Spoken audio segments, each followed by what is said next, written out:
తెలంగాణ అభివృద్ధికి కేంద్రం కట్టుబడి ఉంది అన్నారు కేంద్ర మంత్రి కిషన్ రెడ్డి.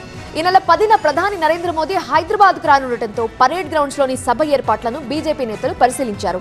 కేంద్రం నిధులిస్తున్న బీఆర్ఎస్, కాంగ్రెస్ అసత్య ప్రచారం చేస్తున్నాయన్నారు బీజేపీ ఎంపీ ఈటెల.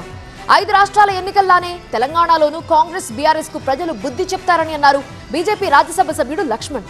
అటు బీజేపీయేతర ప్రభుత్వాలున్న రాష్ట్రాల్లోనూ ఎలాంటి భేదాలు లేకుండా మోదీ నిధులిస్తున్నారని బీజేఎల్పీ నేత మహేశ్వర్ రెడ్డి గుర్తు చేశారు. మోడీ గారు మరి 10వ తేదీ తెలంగాణకు వస్తూ ఉన్నారు. ఈ పరేడ్ గ్రౌండ్లో బహిరంగ సభ ఏర్పాటు చేశాము. సుమారు 9,000 పైన ఉన్నటువంటి అనేక రకాల అభివృద్ధి కార్యక్రమాలు.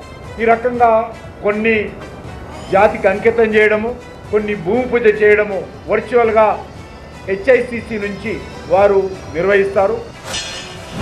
విజయ్ పార్టీకి సమర్థిస్తున్నదంటే కాంగ్రెస్ యొక్క దిగజారుడుతనానికి ఇది నిదర్శనం. ఇది ఒక పవర్ బ్రోకర్గా కాంగ్రెస్ పార్టీ ఈ దేశంలో మారిందనే దానికి ఇది ఒక తార్కాణం. ఎక్కువ రోజులు లేవు, ఏ రకంగా ప్రజలు నమ్మిస్తూ ఉన్నది మోసం చేస్తుంది. చివరికి ఇదే కాంగ్రెస్ పార్టీ టీఆర్ఎస్తో కలవడం ఖాయమనేది కూడా తెలంగాణ ప్రజలు అర్థం చేసుకోవాలి. ఈ గుంటకడ నక్కలా ఉండేటువంటి ఈ కాంగ్రెస్కు భవిష్యత్తులో మోదీ ద్వారానే, బీజేపీ ద్వారానే బుద్ధి చెప్తారని ఒక భరోసా కల్పించడానికి ఇవాళ నరేంద్ర మోడీ గారు రాబోతున్నారు. కాబట్టి మోడీ గారిని గతంలో ఉన్న ప్రభుత్వం సంకుచితంగా చిల్లరగా మాట్లాడిన పార్టీ ఎట్లా కనుమరుగైపోయిందో చూస్తూ ఉన్నాం.